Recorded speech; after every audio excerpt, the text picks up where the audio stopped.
Capítulo 1. La sospecha. Mateo Rodríguez nunca pensó que tendría que vigilar a su propia esposa. A sus 42 años, era uno de los mejores agentes del FBI en la división antinarcóticos, y su esposa Emma, abogada corporativa de 39 años, siempre había sido su respaldo confiable. Al menos, así fue hasta que notó cómo comenzó a cambiar después de la desaparición de su hija Valeria hace 7 años. Ahora, apretando entre sus manos una cámara con teleobjetivo. Los primeros cambios en el comportamiento de Emma fueron apenas perceptibles, como leves ondas en la superficie de un lago tranquilo. Al principio, fueron solo llamadas telefónicas que ella contestaba saliendo a otra habitación. Luego, se volvieron más frecuentes las reuniones imprevistas con clientes que se prolongaban hasta altas horas de la noche. Mateo comenzó a notar cómo ella se sobresaltaba con cada sonido inesperado, cómo evitaba mirarlo a los ojos. Aquella noche decidió seguirla. Estacionando un discreto sedán gris a una distancia prudente del restaurante italiano Giuseppes en el centro de la ciudad, observó cómo su esposa entraba. A través de las amplias ventanas, vio cómo ocupaba una mesa en el fondo del salón. El camarero le trajo una copa de vino blanco, a la que ni siquiera tocó, mientras miraba nerviosamente hacia la puerta de entrada. La aparición de Ramón Ortega hizo que Mateo se estremeciera.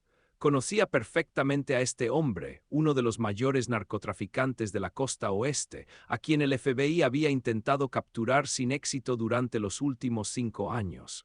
Alto y bien vestido, el mexicano irradiaba una tranquila confianza en sí mismo. Besó a Emma en la mejilla, como a una vieja conocida, y se sentó frente a ella. El sonido del obturador de la cámara le pareció ensordecedor. La mañana siguiente comenzó para Mateo mucho antes del amanecer. Sentado en su despacho en casa, revisaba metódicamente las listas de llamadas telefónicas de su esposa durante los últimos 3 meses, decenas de llamadas desde números anónimos, registrados a empresas fantasma. Algunas duraban apenas unos segundos, otras se prolongaban durante horas. El panorama que se dibujaba era alarmante. Más preocupante resultó el análisis de los recientes casos judiciales de Emma. Durante el último año había perdido 7 procesos relacionados con el cártel de Ortega.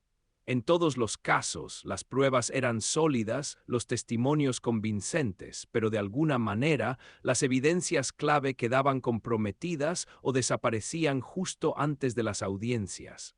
Esto no podía ser coincidencia. Mateo no quería hacerlo. La mera idea de instalar dispositivos de escucha en su propia casa le provocaba náuseas, pero cuando al día siguiente sacó del armario la caja con equipo de vigilancia, sus manos no temblaban, actuaba metódicamente como si preparara una operación habitual. Cámaras miniatura del tamaño de un botón ocuparon sus lugares en la sala y la cocina. Micrófonos direccionales, capaces de captar susurros a través de una pared, fueron. 2 días de grabación no revelaron nada inusual. Emma trabajaba hasta tarde, como siempre. Hablaba por teléfono con clientes, preparaba documentos. Al tercer día todo cambió. A las 23:17 sonó una llamada. Mateo, revisando las grabaciones en su oficina del trabajo, vio cómo Emma se sobresaltó mirando la pantalla del teléfono. Rápidamente salió al patio trasero, pero el micrófono direccional captaba claramente cada palabra. Entiendo que las condiciones de alojamiento son satisfactorias. La voz de Emma sonaba apagada, como si hablara entre dientes apretados. Pero necesito verla, aunque sea por unos minutos. No estoy haciendo tonterías. Sé bien que de esto depende. Sí, por supuesto, mañana a la misma hora. Mateo se reclinó en su silla, sintiendo cómo la sangre le palpitaba en las sienes. Condiciones de alojamiento, ¿de qué demonios estaba hablando? Su primer pensamiento fue una aventura amorosa. Su esposa, su Emma, ¿acaso había llevado una doble vida todos estos años? Recordó cómo ella lloraba por las noches después de la desaparición de su hija Valeria, cómo intentaron superar el dolor juntos. ¿O eso también había sido una farsa? La villa rural de Ortega estaba a 1 hora de la ciudad, una lujosa mansión de estilo colonial rodeada por un parque con céspedes perfectamente cuidados. Mateo estacionó su coche a media milla de la entrada principal, en el arcén de un camino rural. Un micrófono direccional estaba montado sobre un trípode y camuflado con ramas. A través de la mira óptica, vio a Emma salir de su Lexus plateado junto a la entrada principal. Ortega la recibió personalmente, algo inusual para un hombre de su posición. La condujo al jardín donde podían hablar sin testigos, pero incluso allí sus voces alcanzaban la sensible membrana del micrófono.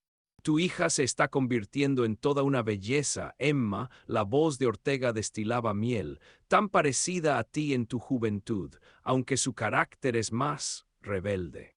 El corazón de Mateo dio un vuelco.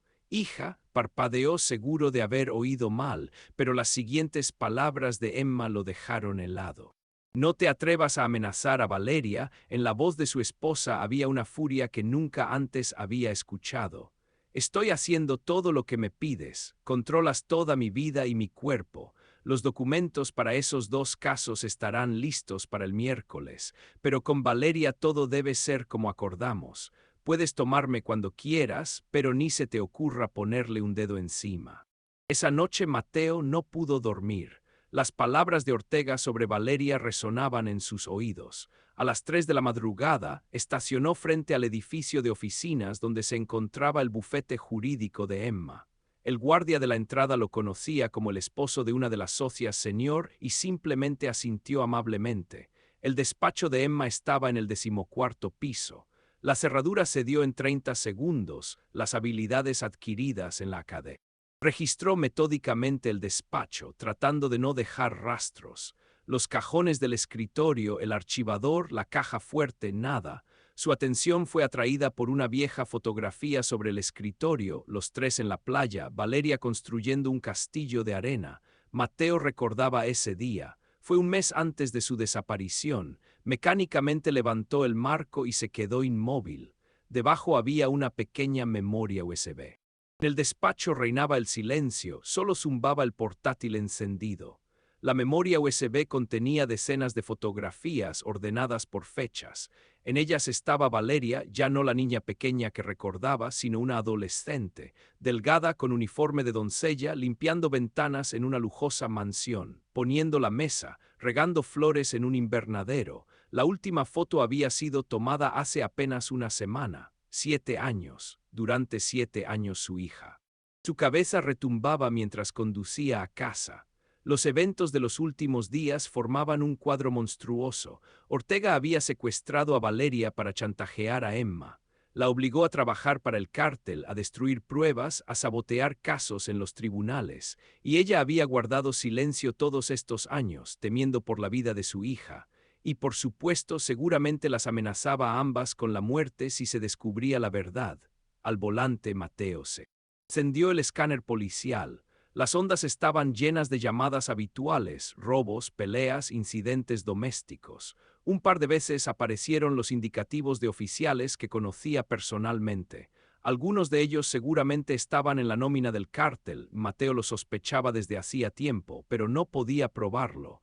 Ahora entendía por qué la investigación sobre la desaparición de Valeria se había estancado 7 años atrás.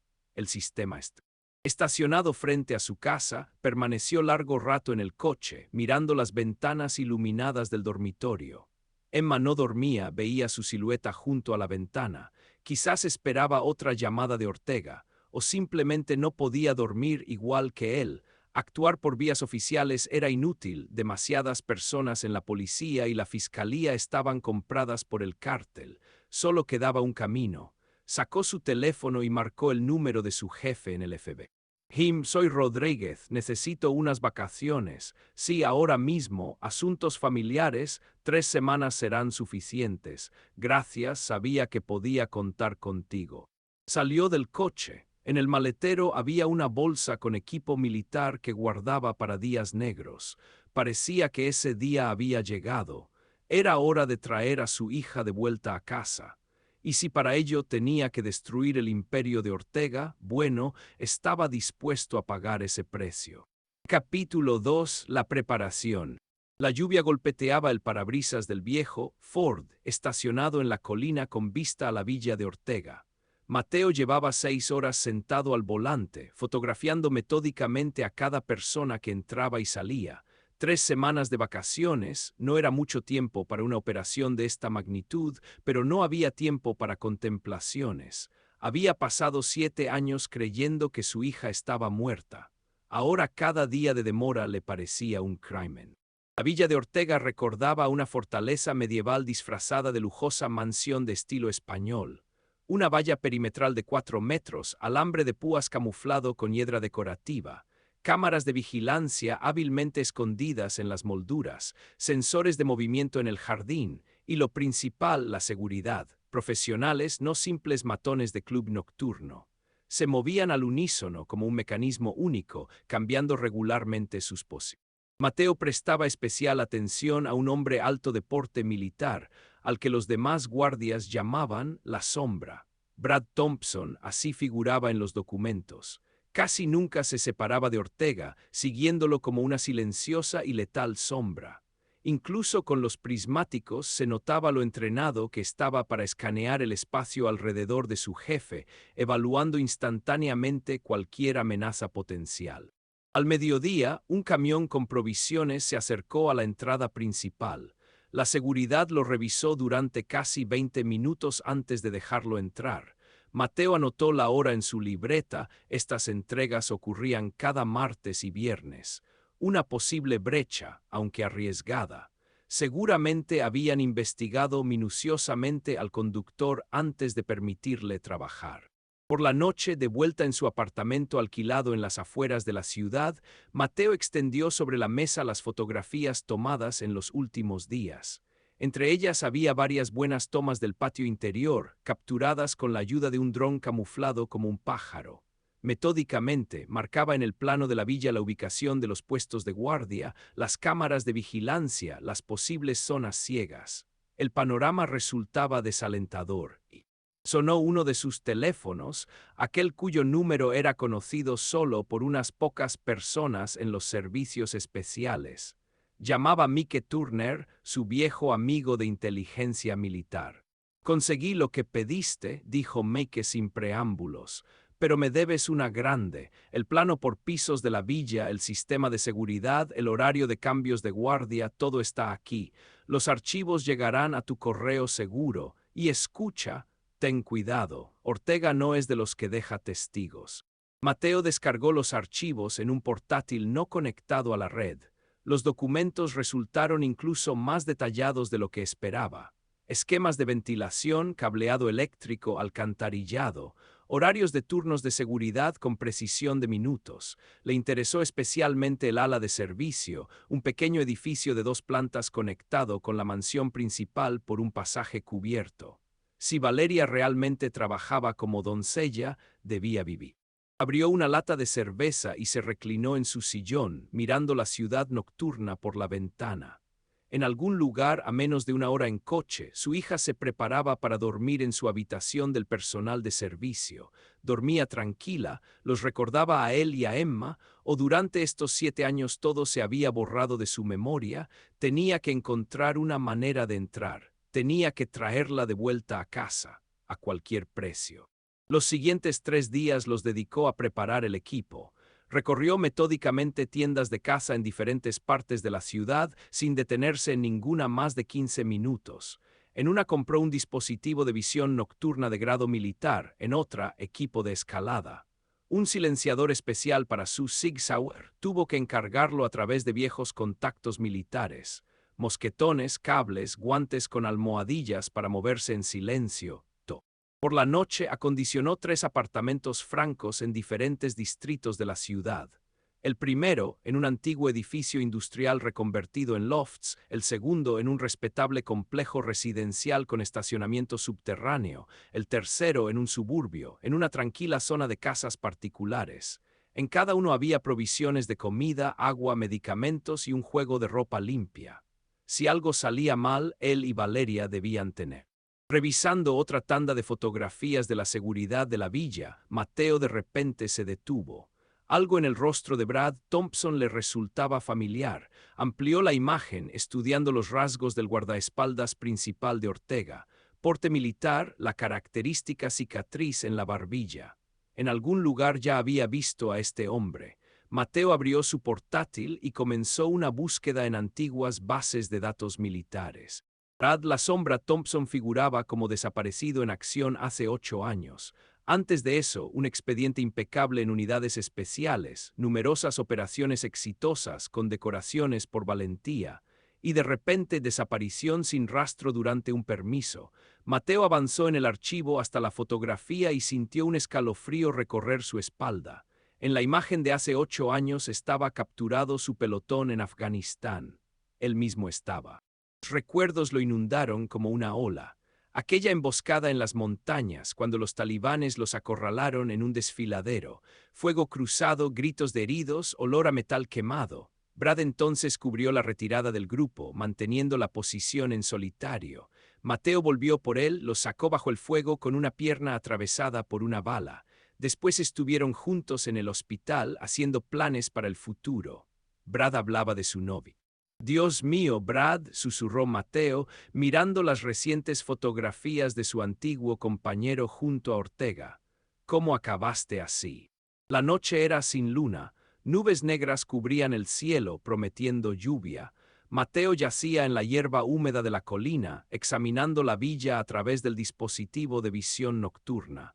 El perímetro estaba iluminado, pero quedaban intervalos oscuros entre los reflectores.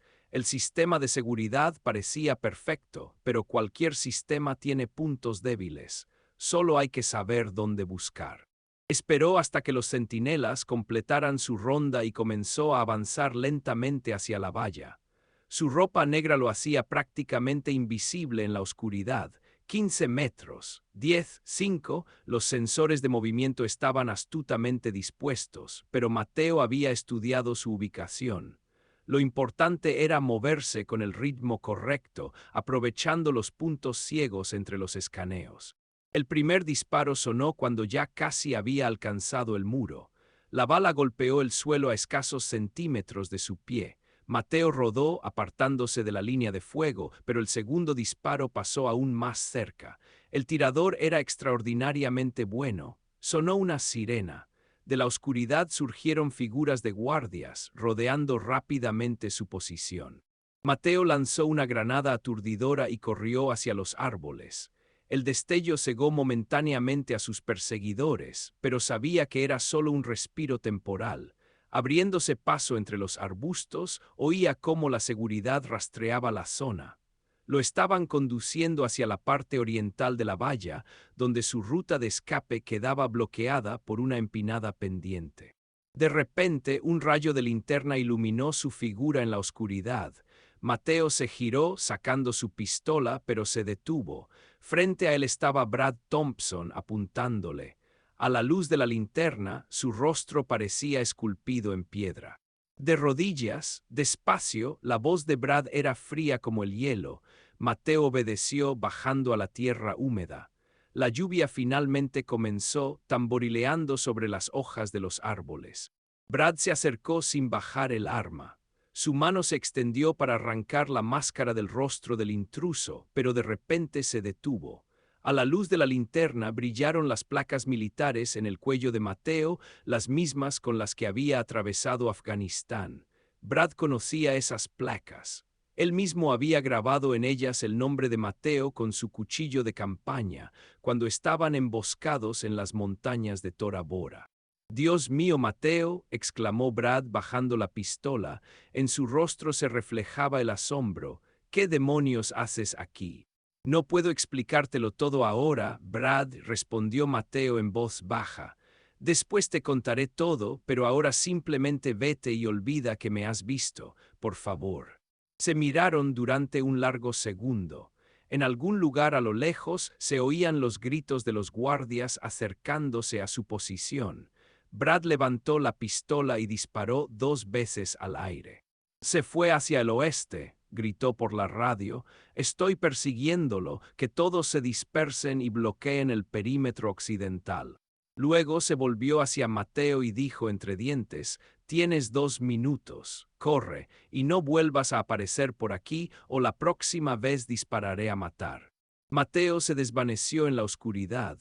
Ya en su coche, oyó a Brad informar por radio: área despejada, el intruso escapó al bosque, continuamos la búsqueda. Sabía que era mentira, y sabía que ahora tenía un as inesperado en la manga para el juego que se avecinaba. Solo debía jugarlo correctamente. Capítulo 3: El trato. El bar de Joe era precisamente el tipo de establecimiento donde un excomando podía tomarse tranquilamente una copa sin llamar la atención. Aire cargado de humo, luz tenue, una barra desgastada que había visto mejores tiempos. La clientela habitual, principalmente trabajadores de los almacenes cercanos y jornaleros del muelle. Mateo estaba sentado en un rincón apartado, bebiendo whisky y vigilando la puerta. Sabía que tarde o temprano Brad aparecería. Thompson entró exactamente a las 10, como en días anteriores. Recorrió el local con mirada profesional, evaluando instantáneamente la situación. Su mirada se detuvo una fracción de segundo en Mateo, pero su rostro permaneció impasible. Se acercó a la barra, pidió un bourbon doble y se instaló a 2 mesas de distancia de su antiguo compañero. Siempre fuiste pésimo siguiendo a alguien, Mateo, dijo en voz baja sin girar la cabeza. Te detecté hace 3 días. No me esforcé mucho en ocultarme. Mateo se sentó a su mesa, colocando entre ellos una botella de Jack Daniels. Necesitamos hablar, Brad. Durante un rato permanecieron en silencio, observándose mutuamente. Los años los habían cambiado a ambos. En las comisuras de los ojos de Brad habían aparecido arrugas, en sus sienes brillaba la plata de las canas. Pero el cambio principal estaba en su mirada fría, evaluadora, como si constantemente calculara la distancia hasta el objetivo. ¿Recuerdas aquel día en Kandahar?, preguntó finalmente Mateo, llenando los vasos, cuando caímos en la emboscada del desfiladero. Me sacaste con una pierna atravesada por una bala, asintió Brad. Todavía te debo una por eso. ¿Qué pasó después, Brad? ¿Por qué desapareciste? Thompson apuró su vaso de un trago. Sus dedos temblaban ligeramente, revelando su tensión interior. Mi madre enfermó, cáncer, 4ª etapa. El seguro solo cubría el tratamiento básico y la terapia experimental costaba una fortuna. Intenté encontrar medios legales, pero el tiempo se escurría como arena entre los dedos. Se calló contemplando el líquido ámbar en su vaso. En la mesa vecina, un grupo de estibadores rió ruidosamente, pero ni Mateo ni Brad giraron la cabeza en su dirección.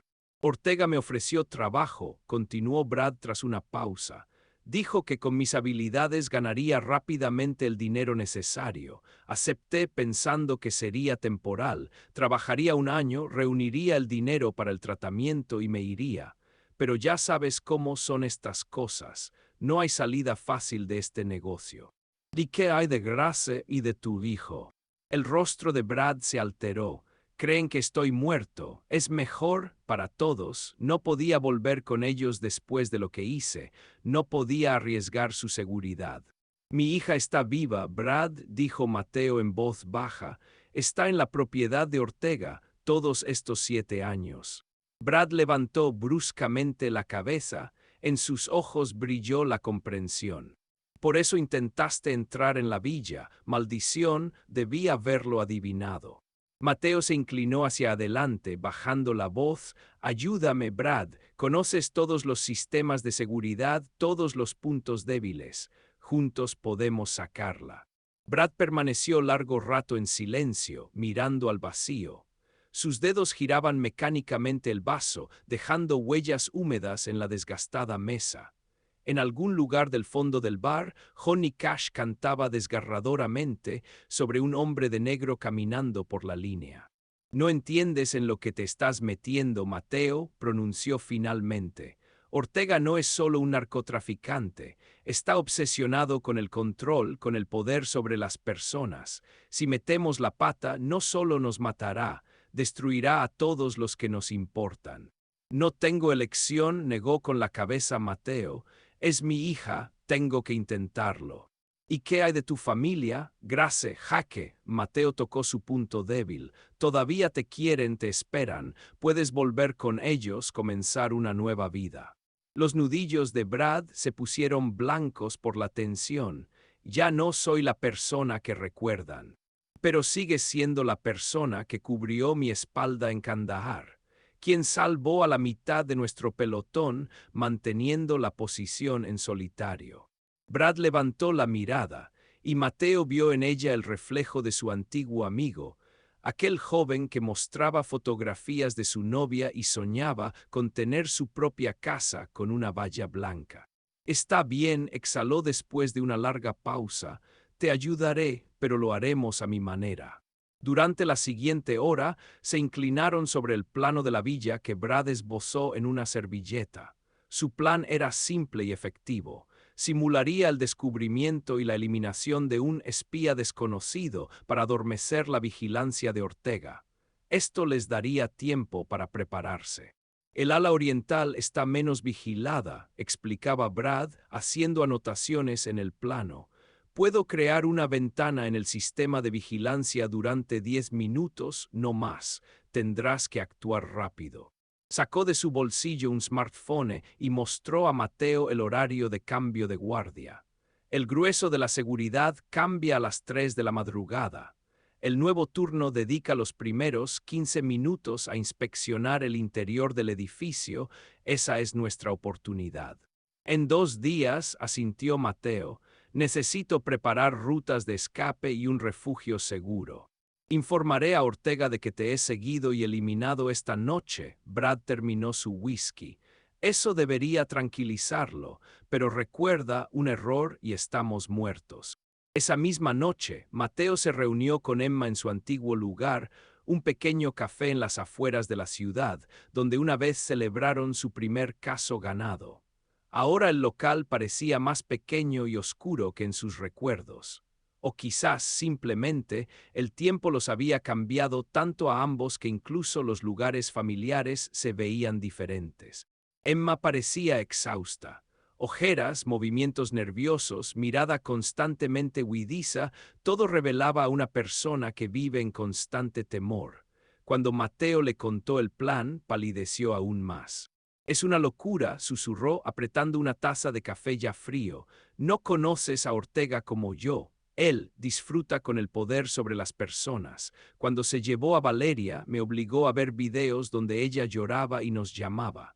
Cada vez que intenté acudir a la policía, enviaba nuevas grabaciones con amenazas. ¿Por qué no me lo contaste?, preguntó Mateo en voz baja, luchando contra la furia creciente. Prometió matarla si se lo decía a alguien, su voz temblaba. Y luego ya era demasiado tarde. Estaba demasiado involucrada en todo esto. Pruebas destruidas, casos saboteados. Me convertí en cómplice. Mateo cubrió su mano con la suya, estaba helada. Escúchame, dijo, tenemos una oportunidad de arreglarlo todo. Alguien desde dentro que nos ayudará. Traeremos a Valeria a casa. ¿Estás seguro de que puedes confiar en él? Me salvó la vida en Afganistán y yo salvé la suya. Estas cosas no se olvidan. Emma asintió lentamente, como tomando una difícil decisión. ¿Qué necesitas que haga?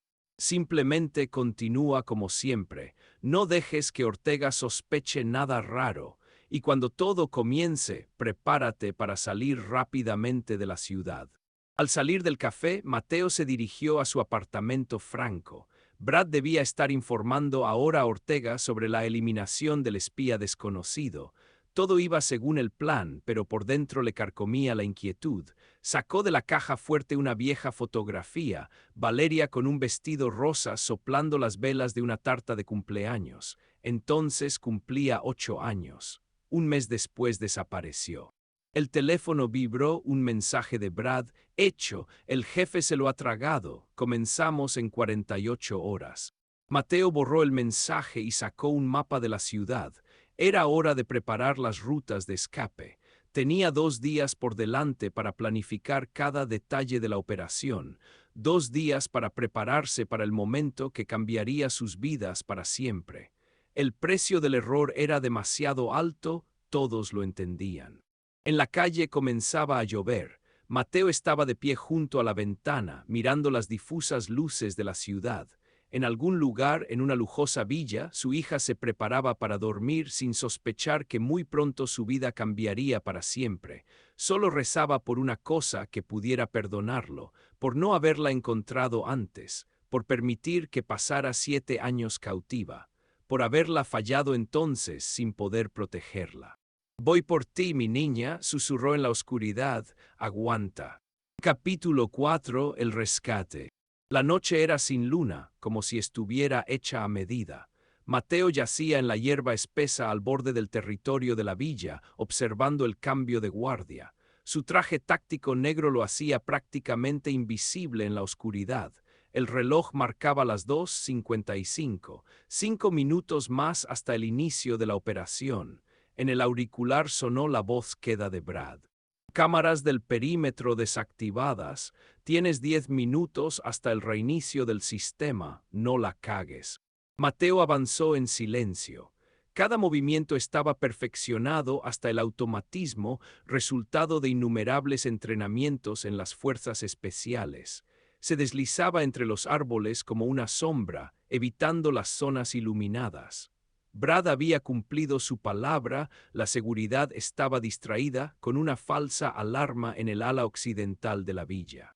Al llegar al muro del edificio de servicio, Mateo sacó un dispositivo especial para ascender, un sistema compacto de ganchos con cable desarrollado para operaciones especiales. Subió 4 pisos en 1 minuto. La ventana que Brad había dejado sin cerrar cedió sin hacer ruido. El pasillo de las dependencias de servicio estaba vacío y tenuemente iluminado. En algún lugar lejano se oían las voces de la seguridad apresurándose hacia el lugar de la supuesta violación del perímetro. Mateo avanzaba junto a la pared, consultando el plano del edificio que había memorizado. La cocina debía estar después del siguiente recodo. El olor a repostería fresca le golpeó las fosas nasales cuando se acercó a las puertas de la cocina. A través de una pequeña ventana vio a una adolescente colocando bandejas en estanterías metálicas. Su corazón dio un vuelco. Incluso de espaldas la reconocería en cualquier parte, los mismos movimientos, la misma inclinación de cabeza como Emma, Valeria. Era más alta de lo que imaginaba, por supuesto, en 7 años un niño crece. Cabello oscuro recogido en un práctico moño, un sencillo vestido gris de uniforme.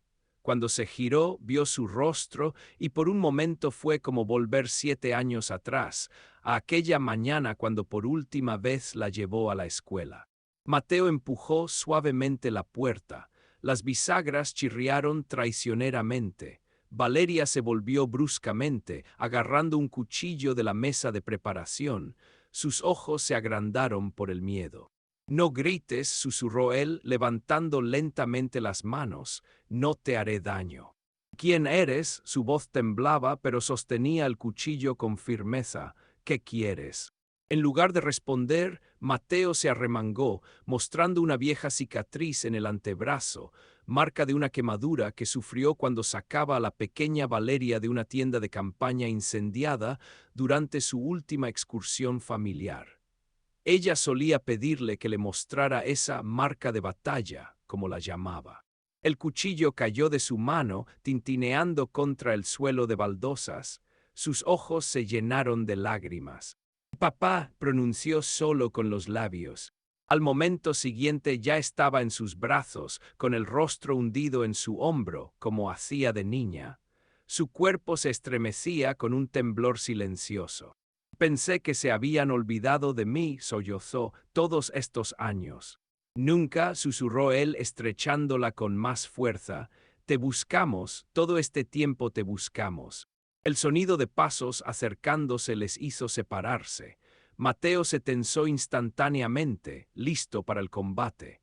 Valeria se llevó un dedo a los labios y con un gesto señaló la puerta de la despensa. Apenas tuvieron tiempo de esconderse entre las estanterías con provisiones cuando un guardia entró en la cocina.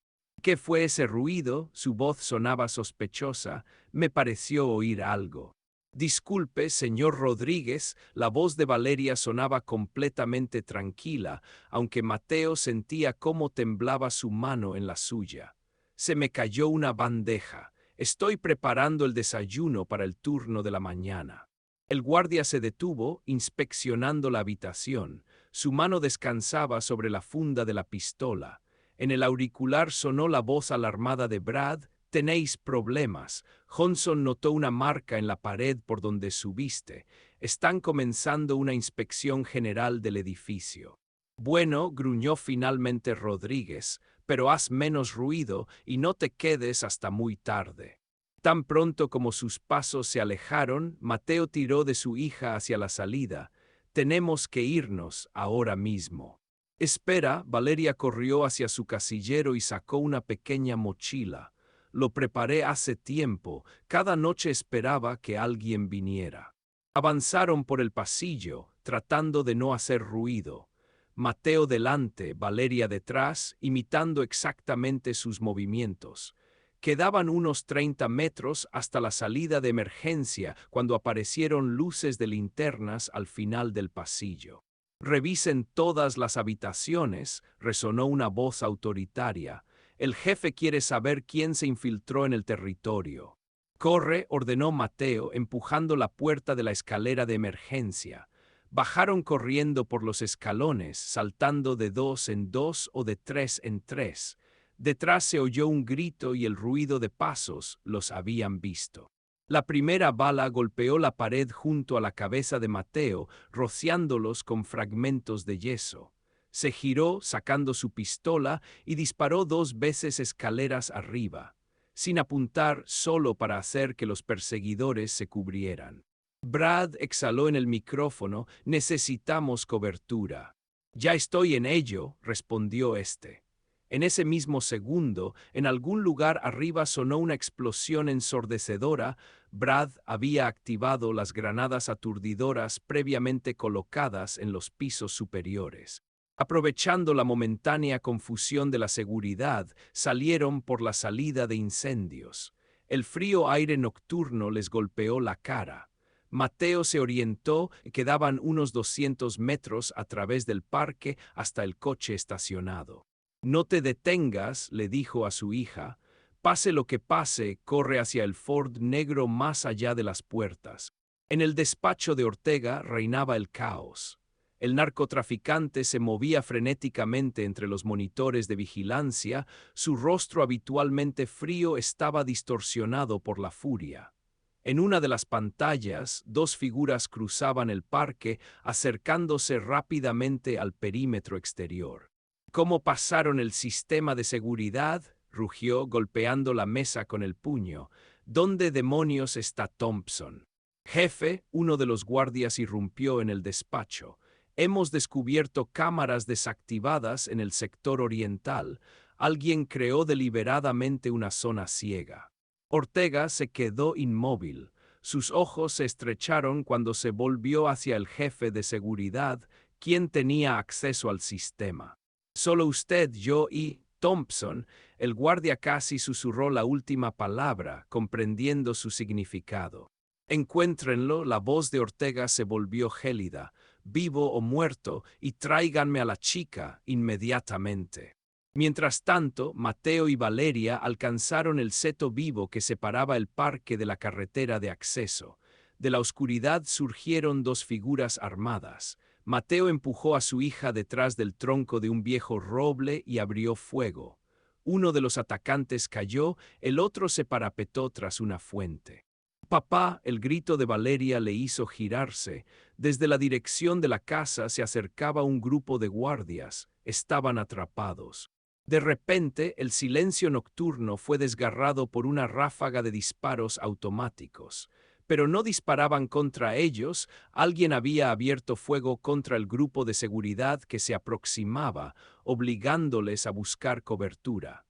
En el tejado del edificio de servicio, Mateo distinguió una silueta familiar. «Váyanse», la voz de Brad en el auricular sonaba tensa. «Yo los detendré». «Y Brad, lárgate, maldita sea, me las arreglaré». Él y Valeria corrieron hacia las puertas. Detrás sonaban disparos. Brad seguía cubriendo su retirada, bloqueando metódicamente cualquier intento de persecución. El Ford negro estaba donde habían acordado. Mateo empujó a su hija al asiento trasero y saltó al volante. El motor rugió, los neumáticos chirriaron sobre el asfalto. En el espejo retrovisor veía cómo en el territorio de la villa surgían nuevos focos de tiroteo. Brad había organizado un auténtico caos para desviar la atención de los fugitivos. Se lanzaron por la autopista desierta. Valeria sollozaba quedamente en el asiento trasero, asimilando que la pesadilla de los últimos 7 años por fin había terminado. Mateo marcó un número en el teléfono seguro. Emma, estamos en camino, sí está con nosotros, espera en el lugar acordado. Giró hacia una carretera de montaña que conducía a una abandonada base de cazadores, donde habían acordado encontrarse. Allí estarían seguros, y Brad personalmente había comprobado el lugar y confirmado que no estaba bajo vigilancia del cártel. Papá, llamó Valeria en voz baja, ese hombre que nos ayudó estará bien. Mateo apretó con más fuerza el volante. Es un soldado, cariño, uno de los mejores que conozco, se las arreglará. La base de montaña apareció adelante, una silueta oscura contra el cielo del amanecer. Junto a la entrada estaba el coche de Emma. Mateo frenó, escrutando la oscuridad por si hubiera vigilancia. Todo estaba despejado. Emma salió corriendo a su encuentro en cuanto se detuvieron. Madre e hija se quedaron inmóviles un instante, mirándose, y luego se fundieron en un abrazo. Mateo las observaba, sintiendo un nudo en la garganta. Su familia por fin se había reunido. Pero el precio de esta reunión aún no se había pagado por completo. En algún lugar en la mansión de Ortega, su amigo arriesgaba su vida para darles esta oportunidad. Capítulo 5. La justicia. Los primeros rayos del sol tiñeron las montañas de rosa cuando Mateo marcó el número de Jim Hendricks, subdirector del FBI para operaciones especiales. Sus manos aún temblaban ligeramente por la adrenalina de la noche. En la habitación contigua de la cabaña de caza dormían Emma y Valeria, por primera vez en 7 años bajo el mismo techo. Jim, soy Rodríguez. ¿Recuerdas nuestra conversación sobre el cártel de Ortega? Es hora de actuar. Tengo todo lo que necesitamos. Metódicamente expuso los hechos recopilados durante las últimas semanas. Documentos del disco duro de Emma que probaban la coacción para colaborar, grabaciones de conversaciones de Ortega con funcionarios corruptos, esquemas de blanqueo de dinero a través de empresas fantasma, lista de testigos asesinados, y lo principal, el testimonio de Emma sobre el secuestro de Valeria y el chantaje de años. ¿Cuánto tiempo necesitas? La voz de Hendricks sonaba extremadamente concentrada. 2 horas, asegúrate de que el grupo de asalto esté formado solo por personas verificadas. Ortega tiene demasiados amigos en las fuerzas del orden. Al terminar la conversación, Mateo salió al porche. El aire matutino era cristalino, impregnado con el aroma de los pinos. En algún lugar lejano cantaba un pájaro. Una mañana tan pacífica y qué contraste con lo que estaba por suceder. Exactamente a las 7 de la mañana, el territorio de la villa de Ortega fue rodeado por 5 grupos de fuerzas especiales del FBI. Actuaban como un mecanismo único, resultado de horas de entrenamiento. Los francotiradores ocuparon posiciones en las colinas cercanas, grupos de asalto en todas las salidas. Un helicóptero de apoyo se mantenía a una altura segura. Ramón Ortega, la voz del megáfono rompió el silencio matutino. El edificio está rodeado, salgan con las manos en alto. Los primeros en rendirse fueron los sirvientes, cocineros, jardineros, doncellas. Rápidamente los evacuaron a un lugar seguro. Luego comenzó a salir la seguridad, aquellos que entendieron que la resistencia era inútil. Los desarmaban y los colocaban boca abajo en el suelo. El propio Ortega se había atrincherado en su despacho del segundo piso. A través de la mira telescópica de un francotirador, Mateo veía cómo el narcotraficante iba de una ventana a otra, gritando órdenes a su gente en la policía por teléfono. Pero ya era tarde y sus amigos en las fuerzas del orden habían sido arrestados durante una operación simultánea en la ciudad. El asalto comenzó sin aviso previo. Los grupos de asalto irrumpieron en el edificio desde 3 lados simultáneamente. A través de las cámaras de vigilancia instaladas en los cascos de los operativos, Mateo seguía la operación desde el centro de mando móvil. La resistencia fue mínima, la mayor parte de la seguridad ya se había rendido. Ortega recibió al grupo de asalto con fuego de armas automáticas. Las balas acribillaron las paredes del pasillo, pero nadie resultó herido, los chalecos antibalas y escudos cumplieron su función. Cuando se le acabaron las municiones, el narcotraficante lanzó contra los operativos una granada de gas lacrimógeno, intentando ganar tiempo. «Tengo una propuesta», gritó cuando el humo se disipó. «Los conozco a todos, todos los nombres, todas las cuentas, todos los escondites. Puedo entregarles a medio gobierno estatal». Mateo negó con la cabeza, oyendo estos gritos a través del auricular. Táctica típica de un delincuente acorralado, intentar negociar, pero esta vez no funcionaría. Demasiados testigos, demasiadas pruebas. Y lo principal, el secuestro de la hija de un agente federal. Por algo así no se negocia. Ramón Ortega, la voz del comandante del grupo de asalto, era tranquila y metódica. «Tiene 30 segundos para salir con las manos en alto. De lo contrario, usaremos la fuerza». El narcotraficante eligió un tercer camino. Cuando las fuerzas especiales irrumpieron en el despacho, estaba sentado tras su escritorio con una pistola en la sien. Su otrora impecable traje estaba arrugado, el sudor corría por su cara. «No se acerquen», su voz se quebraba, «prefiero morir antes que ir a prisión». «Baje el arma, señor Ortega», dijo el comandante del grupo. «No querrá que su hija lo recuerde así». Funcionó, la mano con la pistola tembló. «¿Cómo saben de mi hija?» «Lo sabemos todo, señor Ortega, sobre su familia en México, sobre las cuentas en las Islas Caimán, sobre el búnker secreto bajo la villa. El juego ha terminado». La pistola cayó con un golpe sobre la mesa. Cuando las esposas se cerraron en las muñecas de Ortega, parecía haber envejecido 20 años. Toda su autoridad, toda su arrogancia se habían evaporado, dejando solo a un hombre asustado que comprendía que su imperio se había derrumbado. En un rincón de la habitación, apoyado contra la pared, estaba sentado Brad Thompson. Su brazo izquierdo estaba vendado con un trapo ensangrentado, huellas del tiroteo nocturno. Cuando los miembros de las fuerzas especiales le apuntaron con sus armas, levantó lentamente su brazo sano. «Me rindo», dijo simplemente. «Me llamo Brad Thompson. Estoy dispuesto a testificar contra el cártel». Durante los siguientes 2 días, Brad prestó declaración en la oficina regional del FBI. Habló sin parar, describiendo metódicamente cada operación del cártel, cada transacción, cada asesinato. Mateo asistía a los interrogatorios, observando cómo su amigo se liberaba del peso de 7 años de silencio. «Quiero que conste», dijo Brad, mirando directamente a la cámara, «que el agente Rodríguez no conocía mi papel en la organización hasta el último momento. Su único objetivo era rescatar a su hija. Ofrecí mi ayuda voluntariamente, basándome en nuestra colaboración pasada en el ejército». El fiscal federal, una joven mujer de mirada aguda, estudiaba atentamente los documentos. «Señor Thompson, entiende que su testimonio puede ser utilizado en su contra». «Lo entiendo. Estoy dispuesto a asumir el castigo por mis acciones.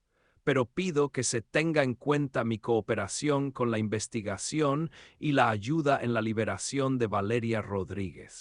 Mateo testificó a continuación. Describió detalladamente cómo Brad ayudó a planificar y ejecutar la operación para rescatar a Valeria, arriesgando su propia vida.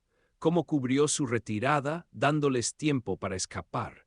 Cómo su información ayudó a realizar con éxito el asalto a la villa. Sin Brad Thompson, la operación habría sido imposible, concluyó. Ha redimido sus errores salvando a una niña inocente. Una semana después tuvo lugar la audiencia preliminar. Brad se enfrentaba a hasta 20 años de prisión por complicidad en una organización criminal. Pero gracias al testimonio de Mateo y considerando la sustancial ayuda a la investigación, el juez aceptó un acuerdo. 2 años en una prisión de mínima seguridad con derecho a libertad condicional por buena conducta. Tras el anuncio de la sentencia, Mateo esperaba a la salida de la sala del tribunal. Cuando sacaron a Brad esposado, sus miradas se encontraron. «Organizaré un encuentro con tu familia», dijo Mateo en voz baja. «Deben conocer la verdad, deben entender por qué hiciste lo que hiciste. ¿Crees que podrán perdonar?» En la voz de Brad sonó por primera vez durante todo este tiempo la inseguridad. «Grace te ama. Todos estos años ha guardado tus fotografías, le ha contado a Heike sobre su padre héroe. Dales la oportunidad de entender». Brad asintió, tratando de contener las lágrimas que afloraban. El guardia se volvió discretamente, fingiendo estudiar algo en sus papeles. «Gracias, Mateo, por todo. Soy yo quien debe agradecerte, por mi hija, por mi familia».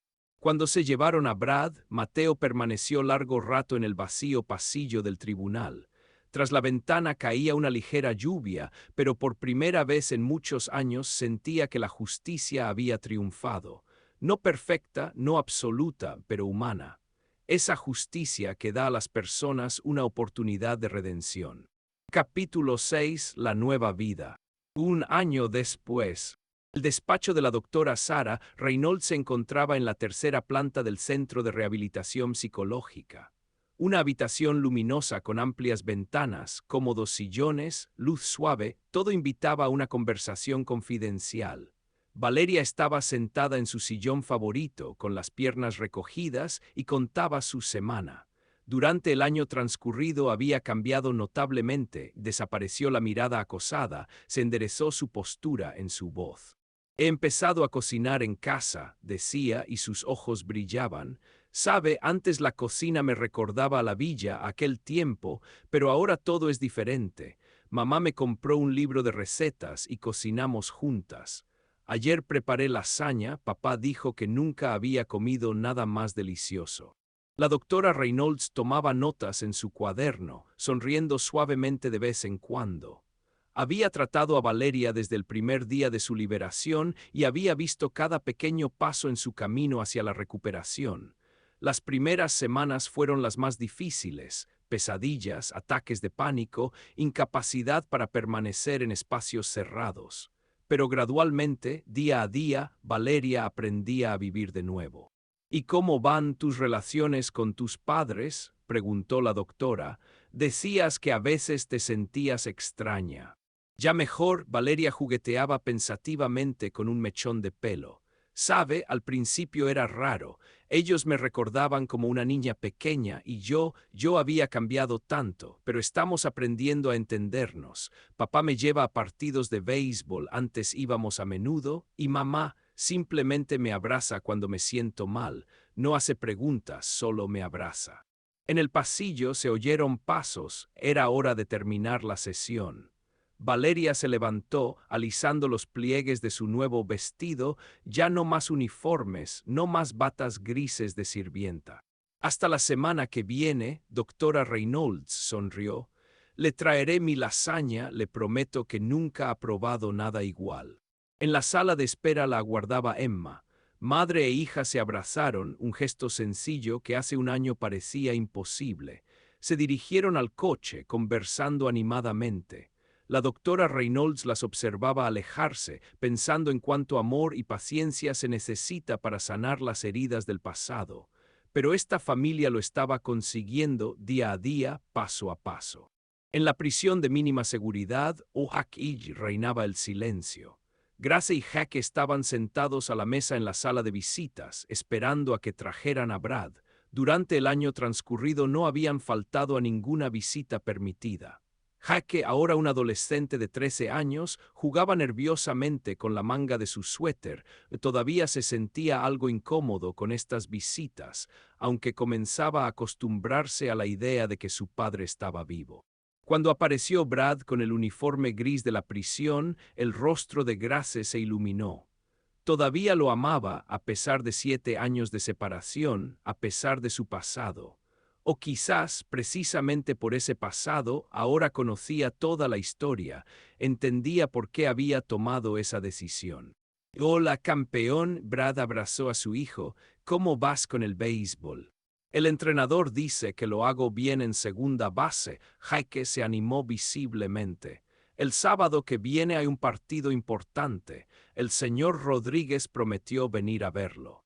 Mateo ayuda con los entrenamientos, explicó Grace. Pasa mucho tiempo con Jake. Brad sintió agradecido.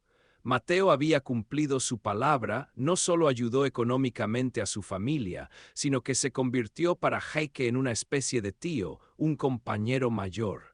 Esto era importante, el chico necesitaba un ejemplo masculino mientras su padre cumplía condena. He conseguido trabajo, dijo Brad mirando a su esposa. Es decir, lo conseguiré cuando salga. Mateo habló con una empresa de seguridad, contratan a exmilitares. Trabajo honesto, buen sueldo. Nuestro hogar te espera, respondió Grace suavemente. Lo he conservado todo como estaba. Solo cambié la alfombra del salón, esa que nunca te gustó.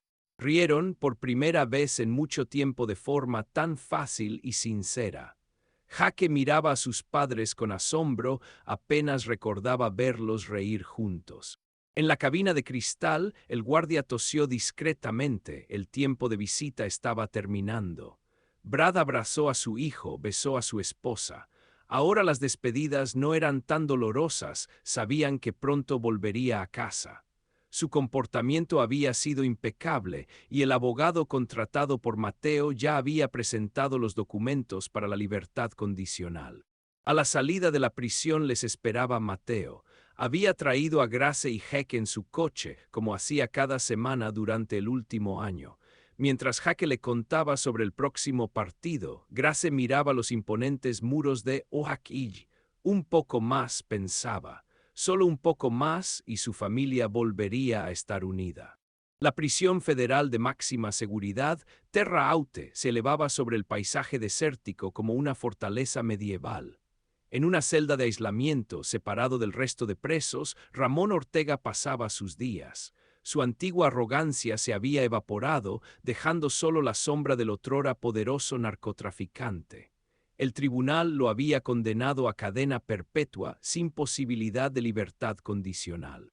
La mayoría de su gente recibió largas condenas.